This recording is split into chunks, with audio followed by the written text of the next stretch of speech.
Good morning. Thank you so much for coming. This is a very exciting morning that you're going to be able to hear from Jonathan Medved, and I have the honor of introducing him. My name is Audrey Jacobs, and I'm the Regional Director in San Diego of an organization called Stand With Us, which is a global Israel education organization. And we just been around in the world for 11 years, just in San Diego for a year. And we're honored to be launching a new program called the Startup Nation Series, which we will be focusing on highlighting Israel's innovative use of math, science, and technology to solve the world's problems. So we are very honored today to be here with the UCSD, Rady School of Management, and working together with the new U.S.-Israel Center on Innovation and Economic Sustainability. And so today we're very honored to bring you Jonathan Medved, and we will be continuing to bring you on an ongoing basis outstanding leaders in high tech and entrepreneurship and biotech and in Israel, from Israel here to you. So I have to read Jonathan's bio because it's truly so extraordinary and vast. Jonathan Medved is a serial entrepreneur, and according to the Washington Post, he's one of Israel's leading high-tech venture capitalists. The New York Times named Medved as one of the 10 most influential Americans who have impacted Israel, and we can all be very proud because he was born in San Diego. Medved has been both an entrepreneur and an investor. He has been part of the founding teams of several successful Israeli startups as a venture capitalist and angel investor. Over the past 2 decades, he has invested in almost 100 Israeli startup companies, helping to bring 11 of them to values in excess of 100 million. He has currently in his own personal portfolio 14 startups. Between 2006 and 2012, Medved was a co-founder and CEO of Ringo, a leading provider of software platforms for mobile social and video applications. They successfully completed their IPO in June of 2010. And Ringo was heralded by the New York Times as the next big thing in ringtones. So the USA Today says their application has to be seen to be believed. Before founding Ringo, Medved was the founder and general partner of Israel Seed Partners, one of Israel's leading venture capital funds. He started it, of course, where do you think he started it? In his garage in 1995, where all startups should. And he co-founded and manages the fund until January 2006. Israel Seed had 262 million under management and had been an investor of 60 leading Israeli companies. Some of the exits included Shopping.com, Compugen, Answers.com, Mobile Access, Ciota, Native Networks, and Digital Fuel. Prior to Israel Seed, Medved built several successful technology startups. He was the founder of Merit Optical Communications, which was an early pioneer in fiber optics communication system for video transmission, which was acquired by Amoco in 1990. Medved came to Israel from America, and he came as part of the founding management team of Accent Software. Now, write this down, Medved's new venture is Our Crowd. So I want you to all visit ourcrowd.com. It is an equity-based crowdfunding platform built exclusively for a select group of accredited investors to provide funding for Israeli startups and later global startups. So members can join the community. They have to be vetted, and it's offered only to people who meet a special criteria and come with a reference. The initial focus of Our Crowd is to be the dynamic early stage funding market in Israel, and only companies that have passed a rigorous due diligence process will be added to the platform. It's anticipated that Our Crowd will be one of the first Israel-focused, equity-based member platforms to launch in one of the world's only accredited investor-only platforms. Again, ourcrowd.com. Medved speaks regularly to groups both in Israel and abroad and has briefed scores of journalists, business leaders, and public officials on Israel's tech miracle. George Gilder, in his book, The Israel Test, describes Medved as an engaging, visionary, pioneering venture capitalist and traces the origins of his book to meetings held in Medved's Jerusalem office. Saul Singer and Dan Senior, in their best-selling book, Startup Nation, describe Medved as one of Israel's legendary business ambassadors. He has a role that in any other country would typically belong to the local Chamber of Commerce, Minister of Trade, or Foreign Secretary. He's a frequent guest on U.S. talk radio and TV shows and appears in newspapers around the world. He lives in Jerusalem with his wife Jane and their 4 children, and he collects a rare single malt Scotch and loud Hawaiian shirts. And yesterday we shopped where for Hawaiian shirts? In Lucadia, what was it called? Bamboo to You. So if you want to get Tommy Bahama shirts, 75% off, and look like Jonathan Medved, that's where you shop. It is my great honor and pleasure to introduce to you Jonathan Medved.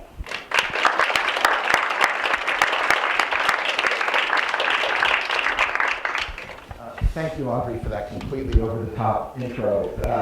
I sort of would like to sit there and listen a little more and not have to actually talk, but I'm going to try to cover today sort of an update on, and you can all hear me? I'm projecting loud enough back there? Mic's not on. Yeah, no, there's I'm mic'd up for the recording. You have a choice of either the recording or the room, and I figured I could speak loud enough and cover both bases. I'm going to give you an update on Startup Nation and talk about where we are and then raise some of the issues that we're facing, because there are indeed issues, and then hopefully engage in some dialogue about the nature of entrepreneurship and the future of what's going on in Israel. But first for the update.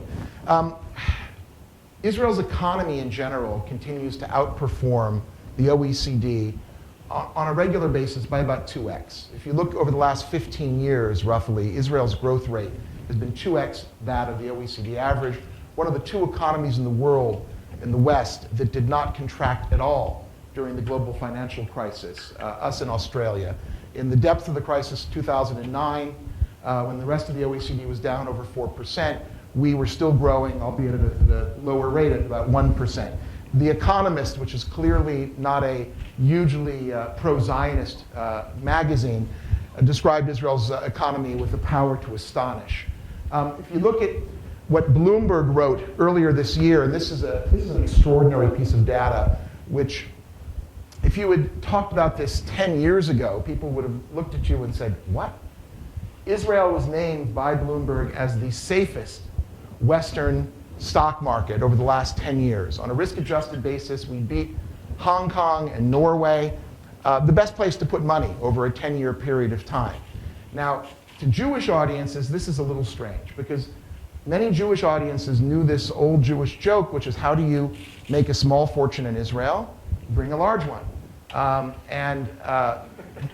That was the perception among certainly many Jewish investors 20, 30 years ago, who had met some kind of an Israeli cousin, Yossi, who got him into some kind of a garage scheme or whatnot. Israel was not viewed, certainly, as a particularly attractive investment environment.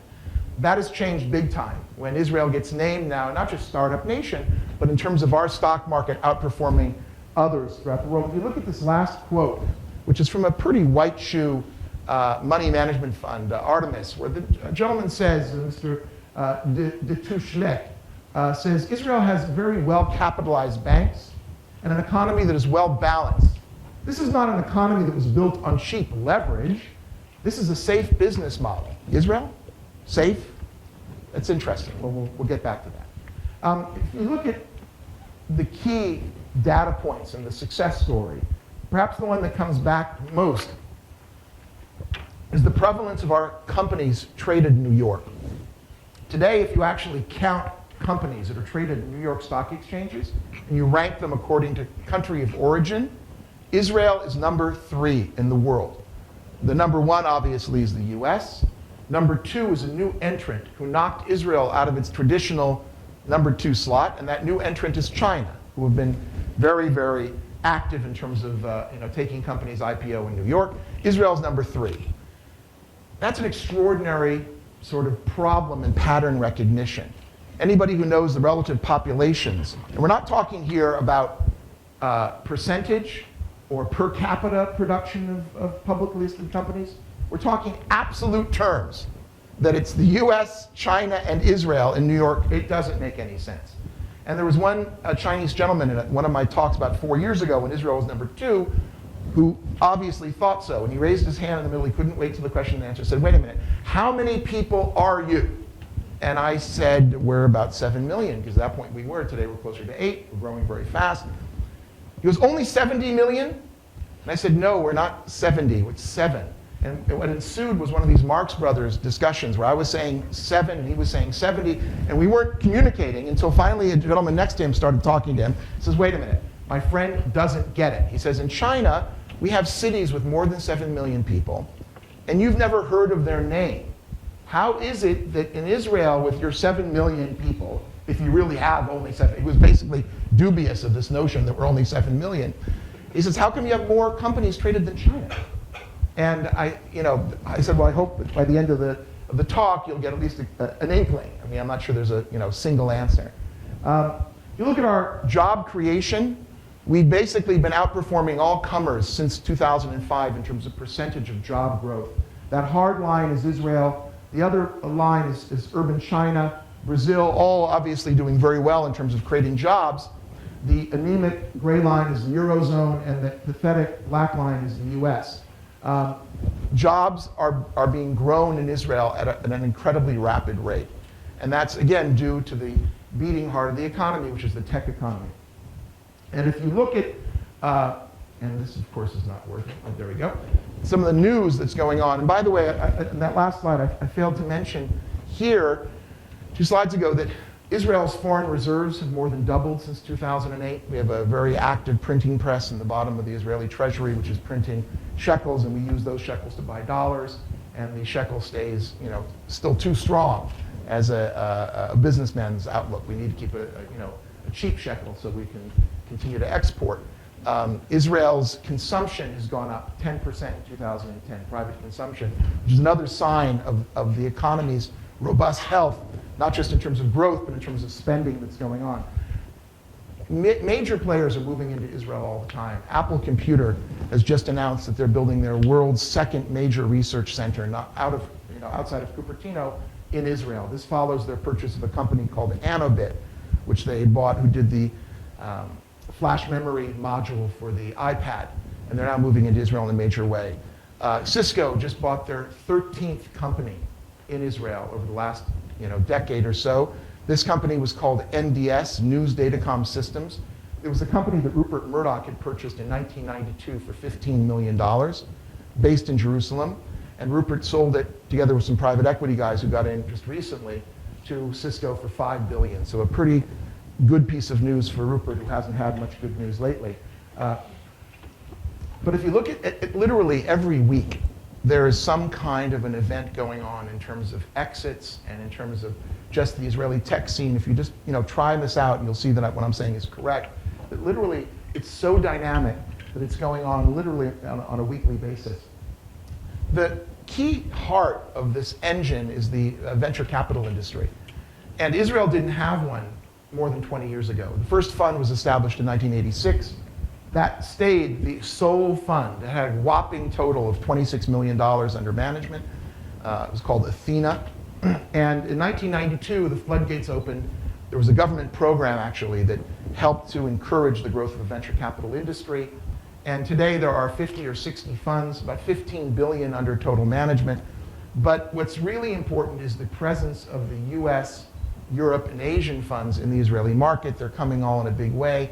Every major US fund has either opened up an office for scouting, hiring an Israeli, or they've opened up a captive fund. So for example, Sequoia, which of course is the funder of companies like Apple and Sun and Google and just a few other important companies, they have Sequoia Israel, which is now into its second fund of $200 million. But people like Kleiner Perkins are there. Benchmark had Benchmark Israel. Greylock has Greylock Israel, et cetera, et cetera, et cetera. So the country is pretty much awash in venture capital. And if you look at the dollars that have been raised by companies from venture capitalists over the last decade, it was roughly in the $1 billion to $2 billion per annum range. And it's started to go up again in a major way from 2010 to 2011. Roughly 2012, by the way, is going to be pretty flat. Might be down 5%, which is fine if you've gone up 70% the year prior. 70% is a huge, huge increase almost $1.5 billion invested in 550 different startup companies. And the extraordinary thing is that 75% of the money is coming from overseas funds directly. And this is new, because it used to be commonplace that basically American investors, people like Kleiner and others, wouldn't go to Israel at all. You know, there was the famous Mike Moritz, I think it was Mike Moritz or John Doerr, I can't remember who said it, that I will only go to a deal that I can ride my bicycle to. Well, the world has changed. It's hard to ride a bike to China, it's hard to ride a bike to India, it's certainly hard to ride a bike to Israel. So venture capitalists are now hopping on planes and making these investments, but what's really remarkable is they're doing it without Israeli partners. Last quarter, over 50% of the deals that involved American funds had not an Israeli at the table. So you've got these American funds who are basically hopping on the plane, and believe me, it's a punishing trip, right? From LA to Israel, if you get up to LA, it's 14 hours. But they get on the plane, they go for a couple of days, they see the companies, they invest, and then they come back. And again, 550 deals done in the last year. 75% of the money coming from overseas. Now private equity is getting into the act. People like Silver Lake and Blackstone, Francisco, and others are moving into Israel because the companies are getting bigger and the players now need later stage funding. And this is extraordinarily important. There's a big debate in Israel about whether we sell our companies too early.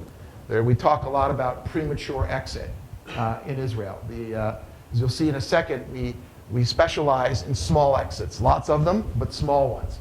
And the idea is if we want to scale these companies up, you really have to, it's not enough to have the $5 million or the $10 million checks from the early stage venture guys, but you need to move this into the private equity realm. And the fact that private equity funds are coming and writing checks is a good sign. Exits, again, have been robust through the last decade. I think we all know that the IPO market has been challenging for many, many companies, even very big ones and successful ones. It's not easy to get little companies out. Trust me, I know, because I did it myself with Veringo, and we were the first IPO out of Israel for 3 years in New York. With all those companies, there was a 3-year drought between 2007 and 2010, which we broke in 2010. There have been several since then. But it's not an easy thing to get an IPO done today under any circumstances. And so the preferred exit modality is that of an M&A transaction or a merger and acquisition. And if you look at the data, basically about $37 billion taken out over the last decade in either IPOs or in M&A transactions, about $15 billion invested. And in 2011, the average deal size was about $60 million. For the last 5 years, there's been an average transaction deal flow in M&A of about 80 deals a year, which again is an extraordinary number. When you think that there are 80 Israeli companies being bought every single year for 5 years in a row, even the fact that they're small is remarkable. The problem, though, is how do you make money on a $60 million exit, especially if you're a venture capital fund who's managing hundreds of millions of dollars. So it doesn't really move the needle, right? If you're investing and you're getting a $10 or $15 million total return on your $200 million fund, that's a problematic issue. So what's happened actually is we've talked and I plotted here for you the rise of venture capital, but the rise of angel investing has even been more dramatic in the country. We don't have good data on it yet, but that's why I'm focusing on my new activity actually in terms of aggregation of angels and automation of the angel investment process. If you look at who's buying the deals, it's basically a who's who of technology companies. I mentioned before that Cisco, it's either number 12 or 13, I can't remember in terms of purchase of NDS. Broadcom, local hero here, has made 10 purchases, just made their 10th purchase of an Israeli company. That was one of the ones that I invested in Israel Seed, a company called Broadlight in the fiber to the home area. eBay has bought 3. Microsoft has bought 6 over the last half decade. Intel buys lots of them. HP has almost 6,000 employees in Israel. If you look at it, Facebook has already bought 2 companies. People like John Deere. I just heard Black & Decker made a purchase, believe it or not. There are 300, and about, I can go on and on and on here. P&G, I think GE is up there. GE has an unbelievable company in Israel called Insight Tech, who are using focused ultrasound to blow away all kinds of tumors, and they're focusing initially on fibroid tumors, which is a extraordinarily important problem for women, especially African American women in this country. And GE does incredible work, in Israel. Berkshire Hathaway, okay, that's a funny one. What's Warren Buffett doing in Israel? I mean, you would think that Warren Buffett, given his sort of reputation of being a value investor and a guy who's very, very risk averse, he's not really your classic risk-taking investor. Well, in 2006, July is when Buffett made his first move outside of the US. And you would have expected UK, Japan, India, China, those would have been normal sort of moves if you're Mr. Buffett taking your first major, foray outside of the US market. He came to Israel. He spent $4 billion to purchase a company called, or actually 80%, he left 20% in management hands, a company called Iskar. And he got all kinds of tough questions a couple of weeks later when he faced his investors at this Buffett Fest he does annually in Omaha. And some people said, well, Mr. Buffett, why Israel? And why now in July 2006, which happened to correlate with a nasty little war we were fighting with Lebanon? He literally closed the investment as missiles were flying over this facility. The facility, by the way, at Iskar is about 1.5 kilometers away from the Lebanese border, if you've been up to Tefen. So there were some tough questions. I mean, Mr. Buffett, Israel, of all places abroad, during a war on the Lebanese border, for crying out loud, what's going on? And he said, calm down, this is going to be a great investment. Check in 5 years. Well, this year, the 2011 Berkshire Hathaway annual report, they named the 5 best performing investments for Berkshire, and believe it or not, Iskar is up there, 300% growth over the period since he made the investment, and he's a happy camper for a number of reasons. We wish him a long and healthy life. And again, I got tired after the 4th slide. These slides are not produced by the Israeli government. I sit and do them sort of as my hobby, and I've got to do more, okay? Because simply, there are now 300 R&D centers run by multinational companies in Israel. 50% of the Israeli workforce is now working for overseas companies. And that's probably the right balance. In other words, in my opinion, if half of the economy is pretty much the startup economy, where we're creating these companies, the 550 companies that are getting venture capital funding, and there are occasional, big outliers that grow out of Israel, like Checkpoint, or like Amdocs, or like NICE, or like Teva, which is our largest technology company. That's great, but 50% being employed by multinationals who are buying on the rate of 80 a year is a wonderful and good thing, I think, for Israel's future as a tech innovation hub. Another way of looking at this stuff is to look at the simple plethora of innovations that are coming out of Israel. We don't do a good job of marketing ourselves. We really don't. This book, Startup Nation, I think, was the first real salvo in terms of trying to brand Israel and trying to capture some of the excitement for a wider audience. But in general, people don't know how much Israeli content is in the daily stuff that we all use. And I've tried to capture this in a few slides here, and I'll go through them quickly. I mean, obviously, if you look at personal computers today, the chips that you know as Pentium, Centrino, or Sandy Bridge, which is the new hot chip from Intel, all started life in Israel with Hebrew names like Merom and Banyas and Gesher. Okay, today Intel employs 8,000 people in Israel. So much content, so much activity in terms of chip design and architecture that really Intel should be labeled Israel Inside.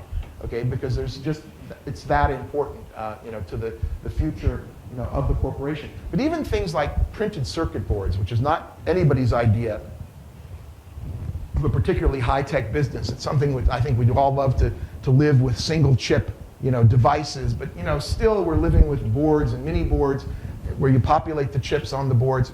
Turns out that about 80% of the world's printed circuit boards are inspected by Israeli technology. So it might be those, sort of hunking projectors or the cameras or your computers or your TVs, but the boards inside have a critical part of Israeli content. Applied Materials doing a lot of work, in Israel. Telephony, the largest billing company, Amdocs, sounds like an American company, founded in Israel, handling the billing and customer care for both AT&T and Verizon and a host of others around the world.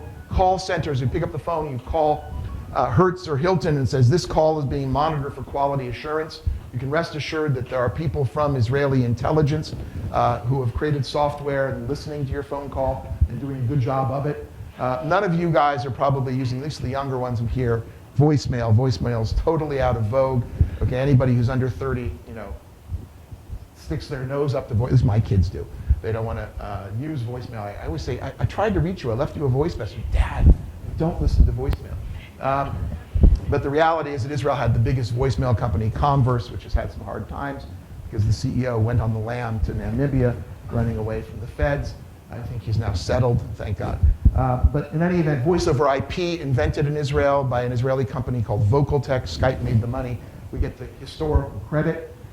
Consumer electronics, and this slide doesn't do justice. I mean, just to give you some updates that aren't on the slide yet.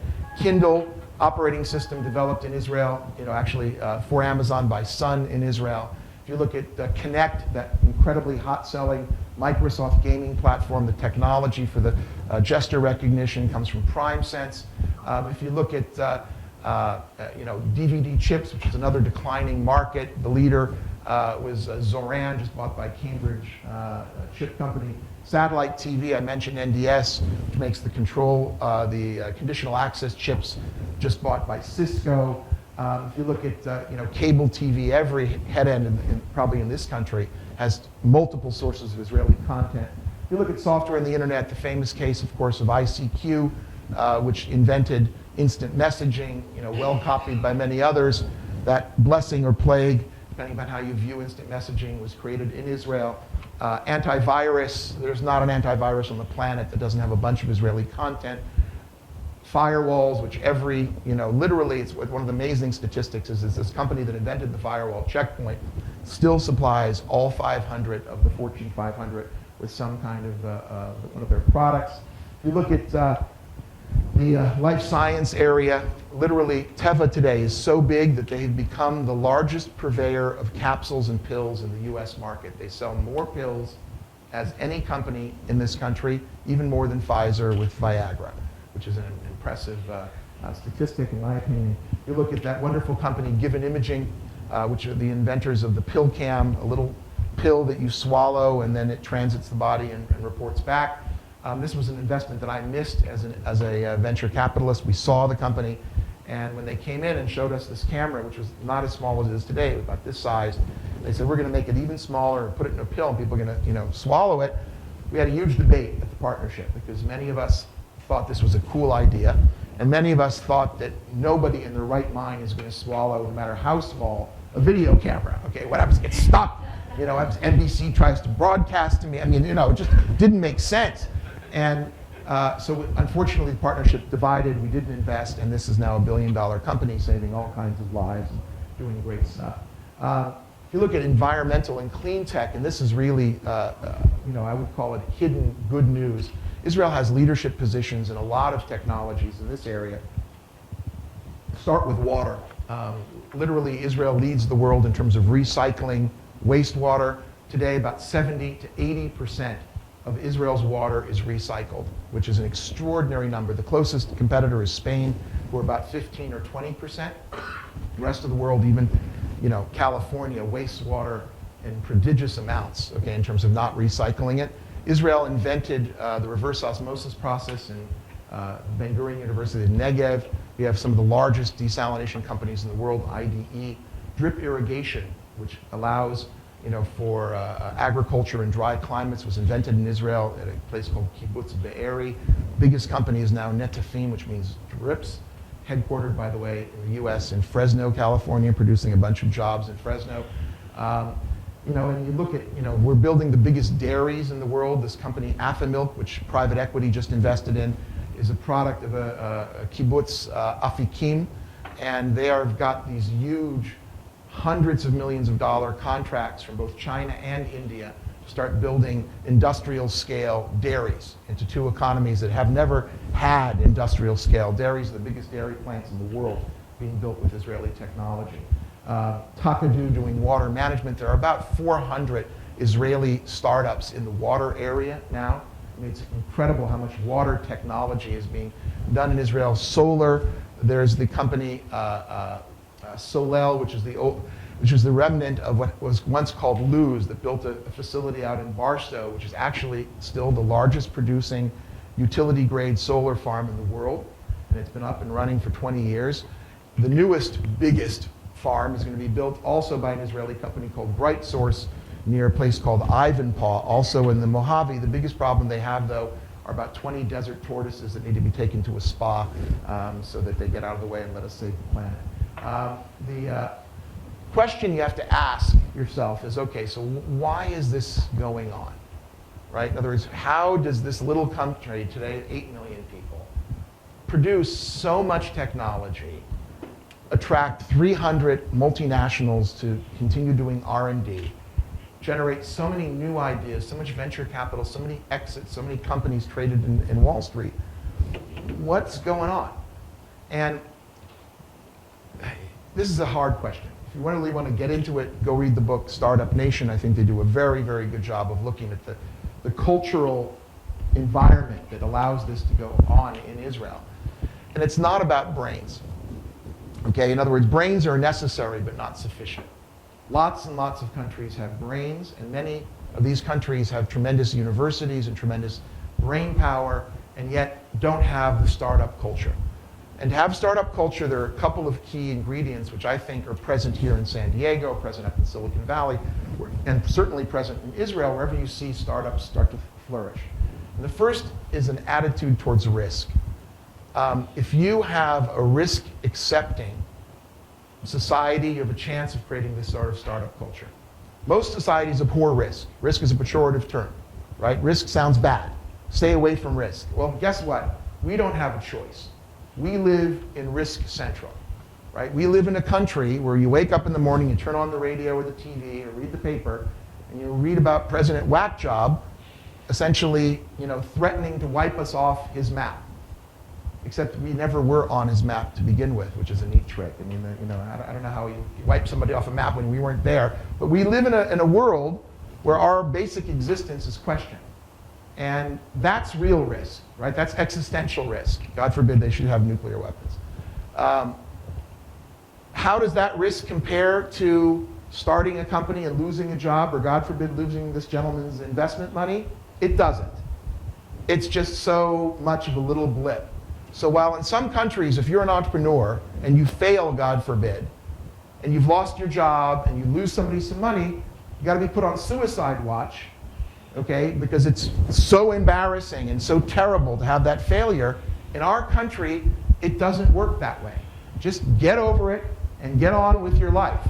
Turns out that if you have two guys here who both coming to pitch you, with an investment, and you've never done it before, and this gentleman tried to do it but failed, you always pick the guy who had the failure. Statistically, you're going to do better and better each time you choose the guy with the failure. Now, if this guy actually is a third part of the sample, and he tried and succeeded, pick him. Okay, that's going to be, even better statistically. But the reality is that, unlike what you would think, you'd think, okay, why should I pick the loser, right? God forbid. But the reality is that failure is okay, and in fact can be an indication for future success if you have a society which doesn't, crush you and says, hey, learn from your mistakes and get on with it. And we have that attitude in Israel in spades. Okay, the whole country is about starting up. We are not just a startup nation, so you have so many startups, but with all due respect, we built this nation over the last 100 years, where the Jews came back, after a couple thousand years in either hospitable guest places or less hospitable guest places, and we've now come back and we've created this society out of nothing. So there's this notion of risk-taking, which permeates everything we do. On top of that, we are an immigrant culture. And remember, Jews came back, from everywhere. And if you look at the actual population of Israel today, the majority of the population are Jews who came from Asia and Africa. That's contrary to most. I think if you think of Israel, you're thinking of Beverly Hills, although Beverly Hills today is majority Iranian. But you think of, sort of white, what we call Ashkenazi Jews. Wrong.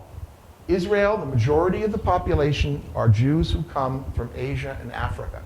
There are 800,000 Jews from Morocco living in Israel, 200,000 from Egypt, about 200,000 from Iraq, about 150,000 from Iran. We have 100,000 from Georgia, and that's not Atlanta. Okay, we have 100,000 from the Kafkaz, from the Caucasus Mountains, about 100,000 from Bukhara, which is Samarkand and the spice route. We have 75,000 from Egypt, 200,000 from Yemen, 150,000 from Ethiopia. I mean, the place is just a complete quilt of colors and ethnicities and languages. And why is that important in a startup context? Because immigrants make great entrepreneurs. Immigrants make great entrepreneurs. Why? Well, again, if you look at the statistics here in this country, you'll see that immigrants are way punching out of their league in terms of setting up companies. Many immigrant groups in this country will set up laundries or gardening businesses or restaurants, but large numbers of immigrants set up tech companies. And you look, for example, in Silicon Valley about the big earth-shattering companies, typically the founders are not named Wilson, Jones, and Smith. Okay, they are by and large immigrants from China, from India, from Israel, from somewhere, from Russia. Okay, or they are children and grandchildren of immigrants like Mr. Zuckerberg. And the reason is that immigrants basically were the CEO of their own company before they started a company. The company happened to be called mylife.com. Okay, and they took risks. They came to a foreign country. They had to worry about finance, about legal, about human resources, about facilities, about marketing, about banking.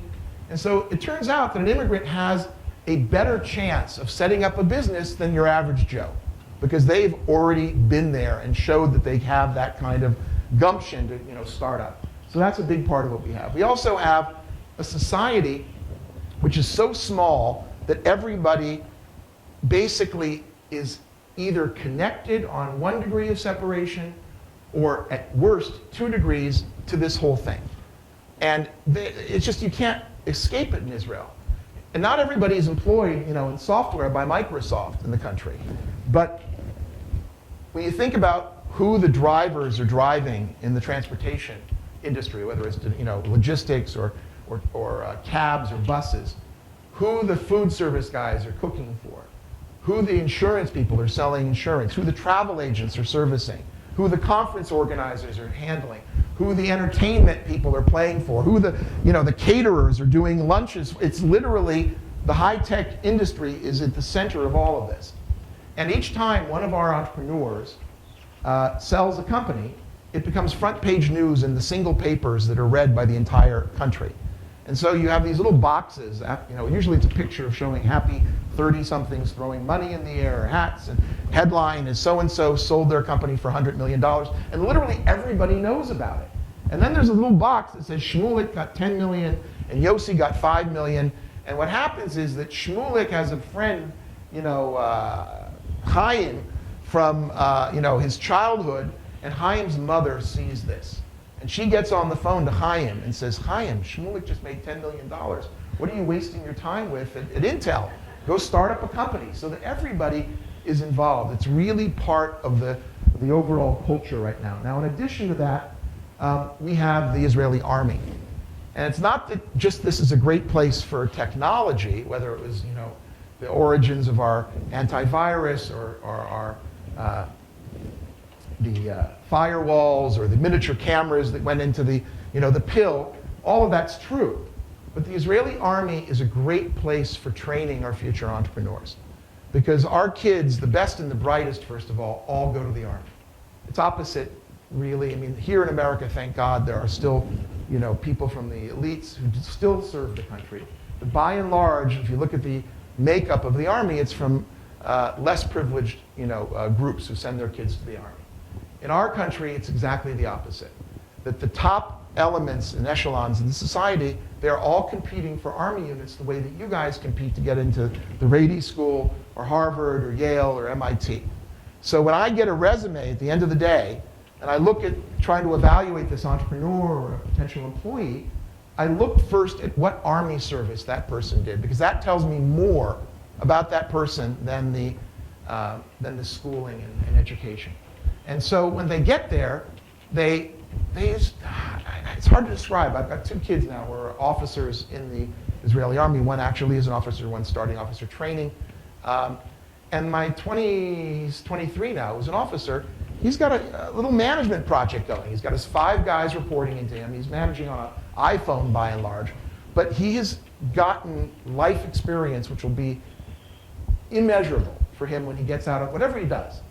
But it's a huge thing. And then you look at the tech units. There's this one unit called Talpiot, which is an extraordinary unit in the Israeli army. You commit for 9 years.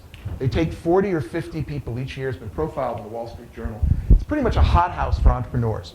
These guys spend 3 years in the army initially, serving a couple of months in each branch. So they go from tanks to artillery to intelligence to the Air Force to the Navy. So they get the Cook's tour of the whole thing. In that 3 years, they also get their BSc done in either physics or math or computers.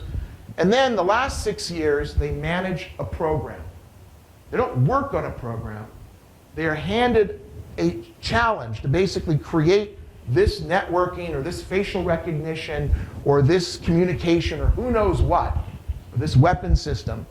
And at the end, these guys come out, these guys and gals, age 25, 26, and they're ready for bear because they've now got a whole network of people they know who both can now be called upon to do, Israelis are really good at this interdisciplinary activity, where it's hardware, software, integrated maybe with biology or with art or whatever it is. And these guys pull together these teams, they hire a couple of commandos for marketing, okay, and they're ready for bear, okay? And the venture capital guys who are all over the country, you start looking for what they're called are talpionim, the guys out of Talpiot, because that's a big increase in the valuation. If you have one, you're great. If you have a couple of them, the company's got a good chance of success. If you look at the next generation, they're getting younger and younger. I won't spend too much time here, but this 15-year-old kid, he might be 16 now, he just went to Disrupt, which is the TechCrunch conference. And when I came across him, because I went to go see, there were 20 Israeli companies at Disrupt this past year, and he was interviewed by one of the tech reporters who said, "What the hell? What are you doing here? You're 15 years old, kid. Why are you schlepped on a plane all the way to Silicon Valley? It's not easy. Where are your parents? What are you doing? And why are you not, skateboarding and hanging out?" And he answered in sort of his heavily accented English to the reporter. He said, "Well, with all due respect, Bill, startups are my passion." This 15-year-old. You can go Google him on, Gal Harth at Disrupt, and you will see what I mean. There are storm clouds, and the storm clouds run the gamut from, first of all, a educational crisis, if you will. Believe it or not, the total number of teachers of high school math, physics, and chemistry is going down, and this is a terrible thing which has to be arrested and stopped immediately. We have a university system where we have added a lot of university students. About 50% of our kids get degrees from 4-year institutions. We don't have enough technical staff. That leads to a brain drain. About 30% of our graduates and PhDs in computer science are teaching here, not necessarily here at Rady or at UCSD, but here in the best schools in America. And we're suffering from losing these people. We need to bring some of them back. And we have an inequality issue, where certain segments of our society are not participating in an equal fashion in this great story, in particular the ultra-Orthodox, what are called the Haredim, as well as part of the Arab community in Israel.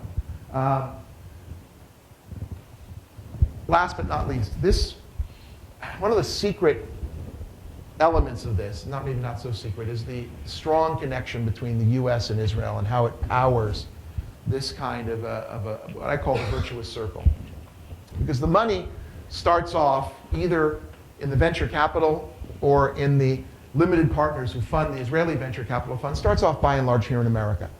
We put the money in, it's American money.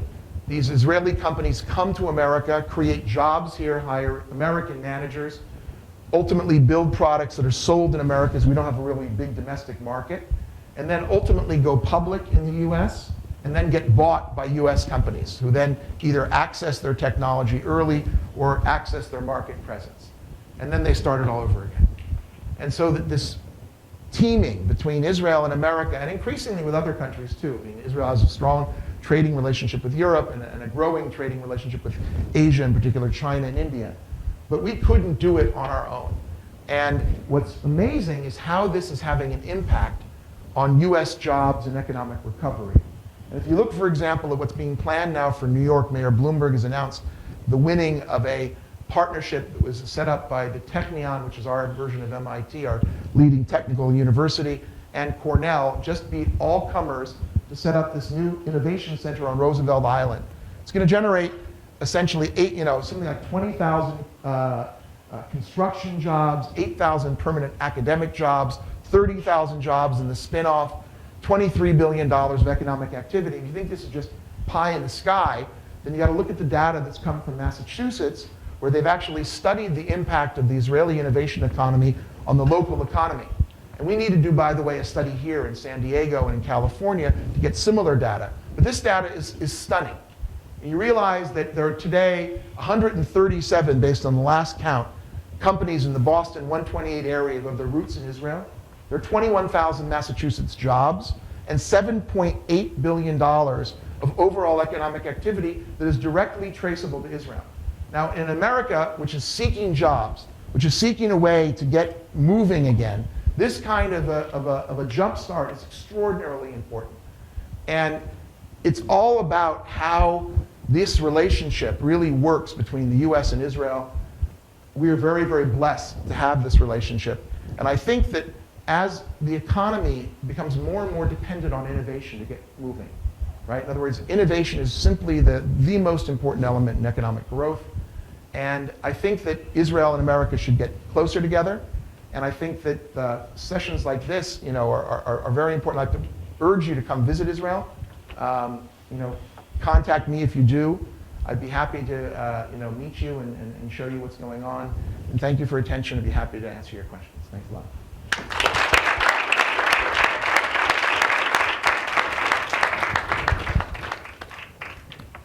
I must have said something controversial. I hope. Well, you didn't talk at all about taxes, and I imagine that. I hate them. Right, and so, but I'm not a business person, and I'm kind of in favor of them, actually. No, they're necessary evil. But the thing is, it would seem that Israel has a fairly onerous tax system. Not anymore. But I'm curious about the details. I haven't heard anything. Okay, so once upon a time, Israel was a socialist state. Okay, in other words, what people forget is when Israel was established, the first pioneers were essentially people who came out of Russia and Eastern Europe, were committed followers of Karl Marx. And when Israel got started, we didn't have labor unions. We had labor unions who owned the economy. If you imagine the United Auto Workers owning General Motors, that was what Israel was. That's how Israel got started. We started with agricultural farms that were collectives called kibbutzim. And the big, the means of production were either owned by the state or by the unions, literally. It was the only place in the world, I think, where unions actually owned huge industries. Now, it turns out it worked in the early days, but luckily we made a transition to a much more, and again, I'm not going to make a political statement, but let's say a more Milton Friedman-esque kind of Western economic approach. And this happened under our current Prime Minister, Bibi Netanyahu, who got his degree in economics from MIT and was sort of a follower of Milton Friedman. He literally slashed and burned taxes about 20 years ago, just at the right time when this whole high-tech thing was starting, so that Israel's capital gains were Western. They used to be 20%. They just got raised, actually, as a result of a summer of social protest back up to 25, which I think is too much. But it's still not what it used to be. There used to be no capital gains in Israel. It used to be basically ordinary income.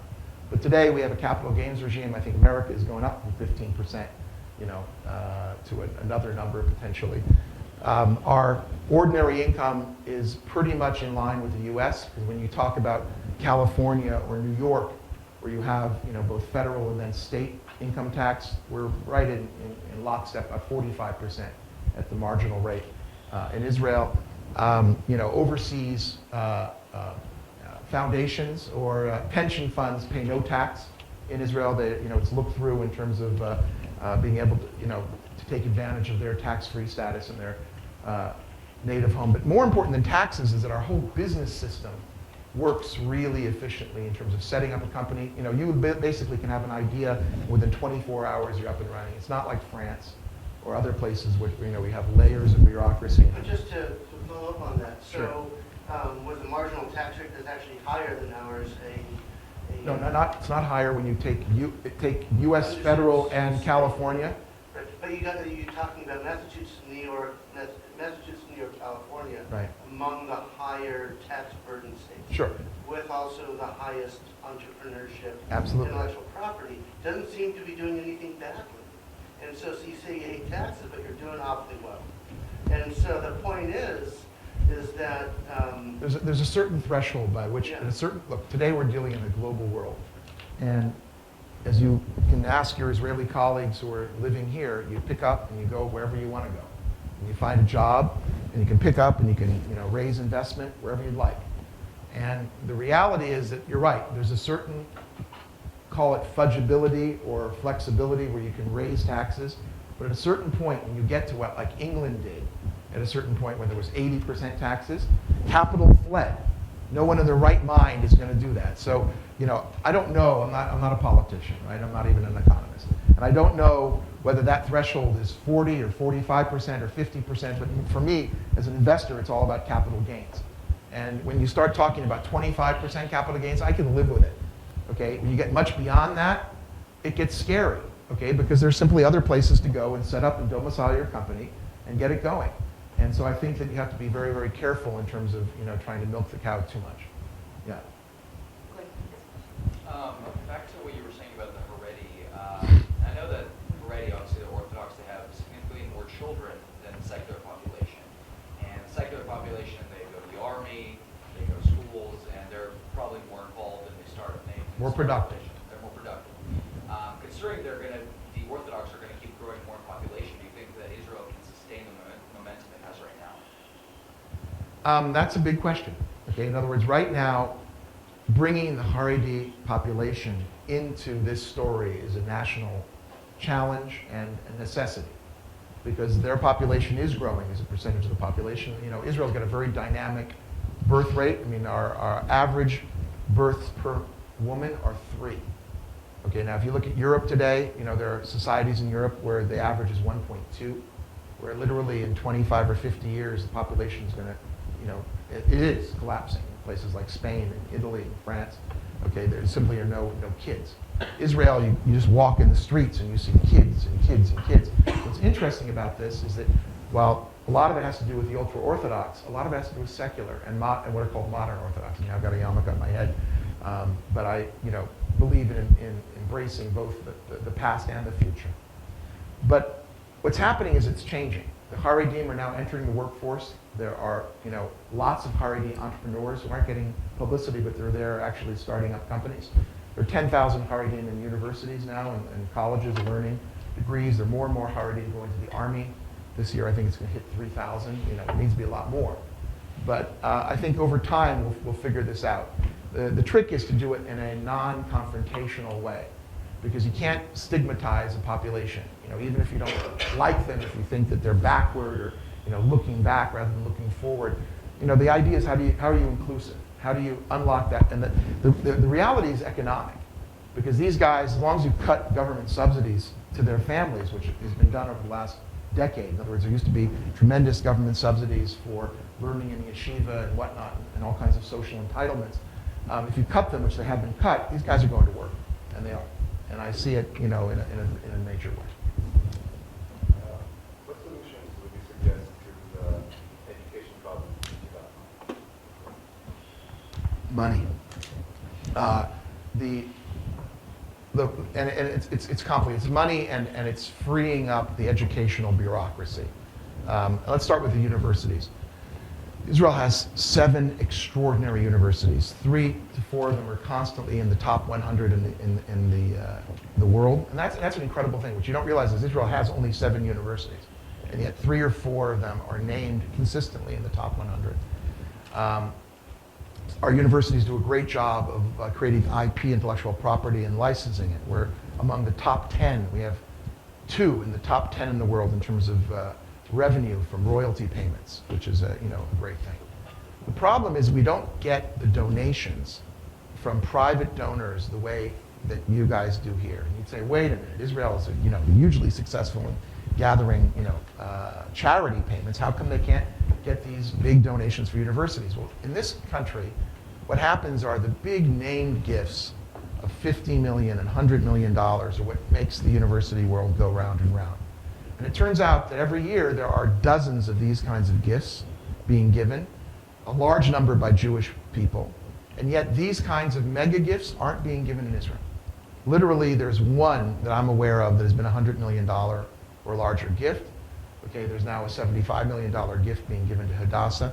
But somehow, what's interesting about Jewish philanthropy is about 90% of Jewish philanthropy goes to non-Jewish causes.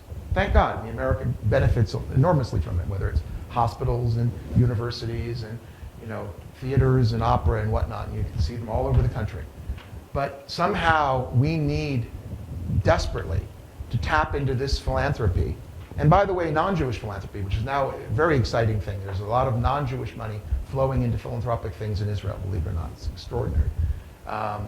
And we need to really up our game for the universities. Okay, we need to allow the creation of more universities. We need to fund teachers who are going into the sciences, right? In other words, today an average teacher's salary in Israel is about $1,000 a month. That is an outrage. No wonder a guy who's scientifically oriented is going to go work in high tech rather than go teach high school kids science and chemistry. But again, that's something that can be dealt with by money, right? In other words, when you talk about the number of teachers we need, we're short 1,000 or 2,000 teachers in the sciences, which would all of a sudden fill that gap. So that's a matter of if you're making going to double their salary, that's like $10 or $12 million a year. That's a doable thing, okay, with money and resources. So I think that what's happening actually is a lot of the guys who've made money in the high tech are now starting to try to focus on societal issues. You see this in Silicon Valley. You see it with the Gates Foundation. You see what Mark Andreessen's been doing. What Pierre Omidyar has done from eBay. I mean, extraordinary philanthropic leadership coming out of the high tech community. Same thing's happening in Israel. And social impact. Absolutely. Big deal. Big deal. I mean, look, It's a very patient camp. the mayor of Jerusalem was the investor in Checkpoint, okay, and he works for $1 a year and does a great job of helping our city. One of the guys who's running for the Labor Party leadership, Errol Margoley, is a venture capitalist, and there seems to be a whole crew of people. The guy who's running for leadership in the National Religious Party was an entrepreneur I backed in Scioto and sold it for $160 million to RSA. So the reality is that I think we have a lot to do, but that's good news. In other words, bottom line is everything was fine. There's nothing to talk about. We have a lot of issues. Okay, start with peace. It would be nice to have that. That would unlock a lot of value. Okay, but we have a lot of social issues in the country which we're dealing with, and the beauty is that we have a cadre of these entrepreneurs. And the amazing thing is, you do the data, and you say, okay, roughly over 22 years, we've had almost 1,500 exits in the country. That's an extraordinary number of people who are now essentially serial entrepreneurs. Thousands, could be 5,000 or 10,000 people who have benefited from selling a company or being part of a management team. And those guys should be able to, if they're harnessed right, to change the world, not only in terms of more companies and more technology, but also the social benefit, which I think is critical. Yes? I'm reading the Start of the Nation right now, and it mentions several factors which contribute to this entrepreneur spirit, military, the attitude. You mentioned also the immigrant population. From your own experience, what have you identified as common denominators that these entrepreneurs may have gathered when they create an idea, when they develop an idea, and what is that process to make them successful? So it's kind of a bit on your own experience.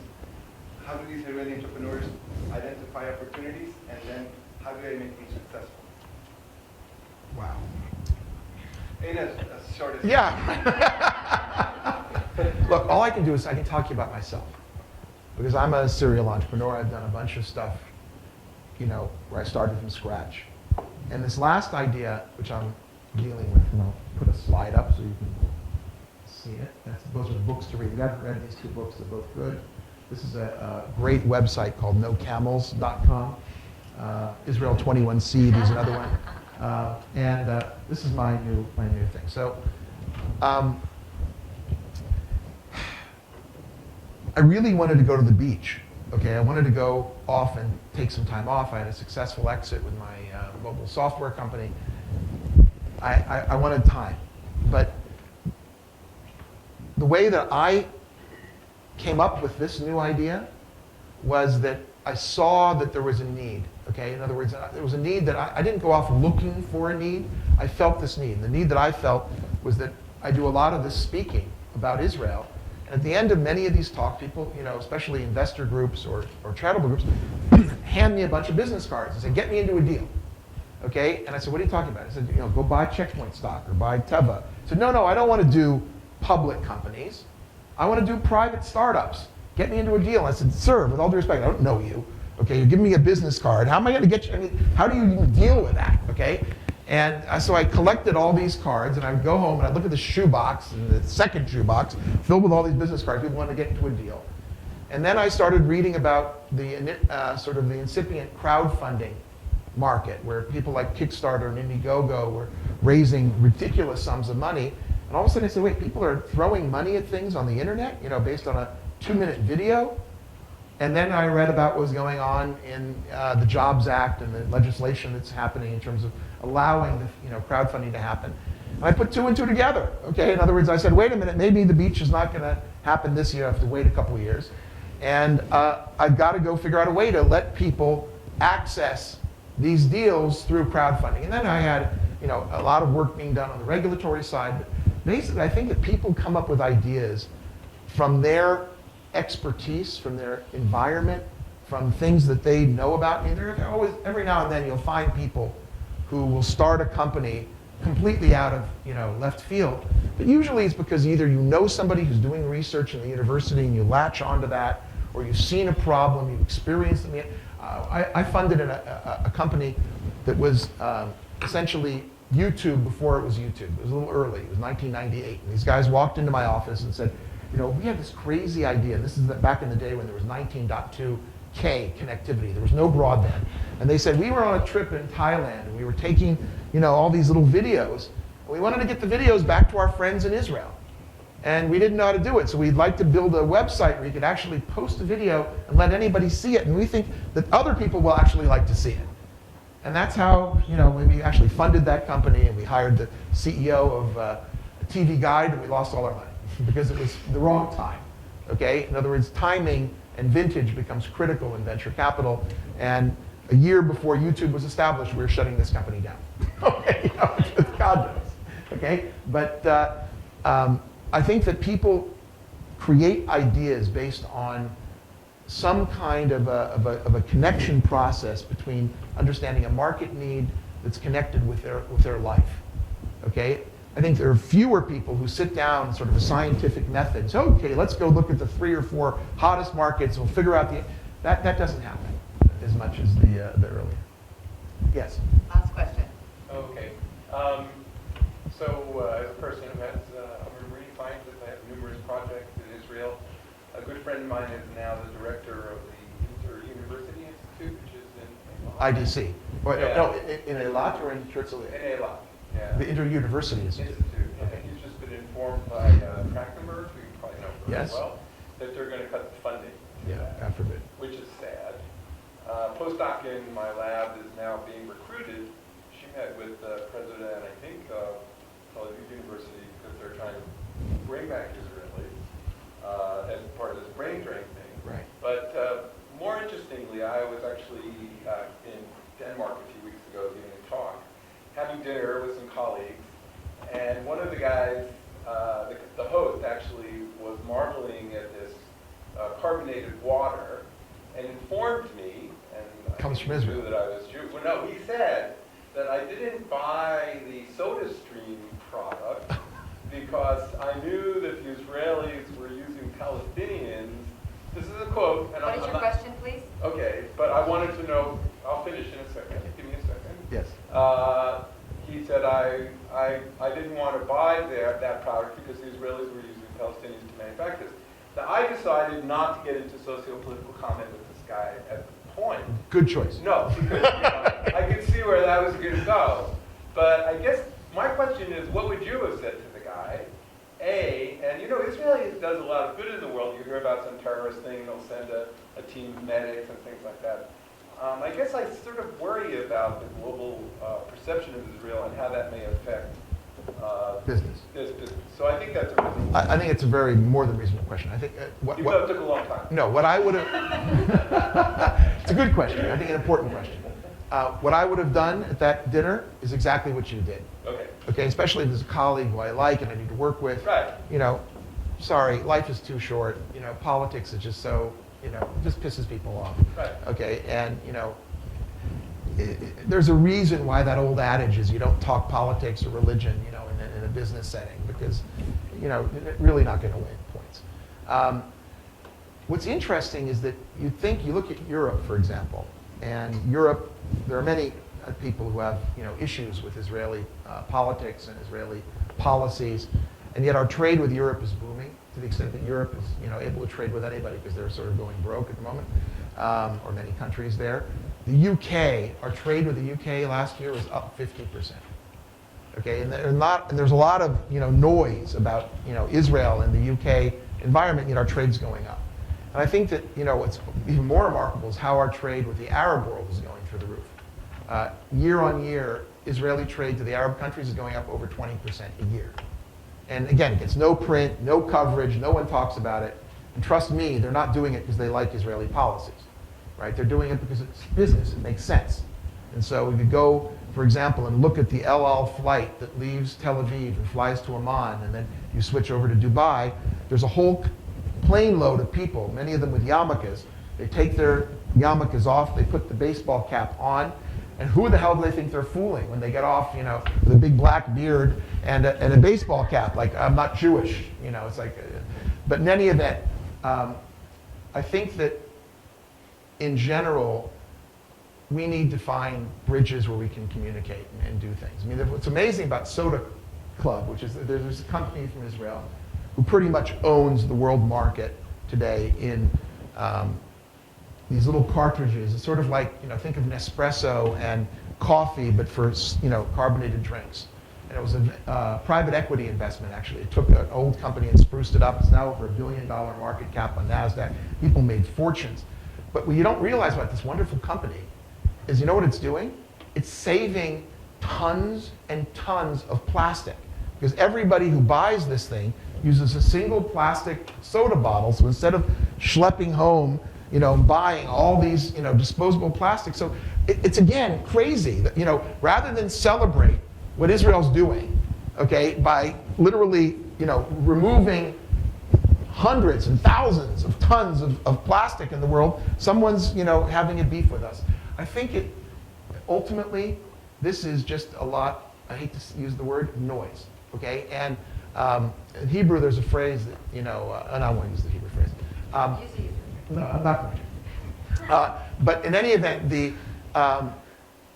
if you look at what's going on, that many people basically say, well, I'm not going to use this. If I had been foolish enough to engage that friend, I would have said, well, why aren't you simply consistent with your beliefs? Take your computer and smash it because it's got the Intel chip. Never go and use Google because Google's got 2 research centers in Israel. Don't use your phone. Get rid of it. Okay. Don't, God forbid, use Facebook because they're buying Israeli companies. Okay. Don't use Salesforce. Don't use LinkedIn. I mean, basically go live in a cave, buddy. Okay. Because the reality is that you can't today work in the modern world with all this technology without touching Israel. So, he had a choice on soda, fine, he made it. I think he did the right thing. But it sounded to me as Israel was providing employment to the Palestinians. That was actually... Look, the future for us and our neighbors is going to be economic cooperation, period. And politics will solve the politics. But in the meantime, let's employ people, let's make money together, let's improve the planet, and let's create new stuff. And again, thank you for listening, and I appreciate your attention, I think.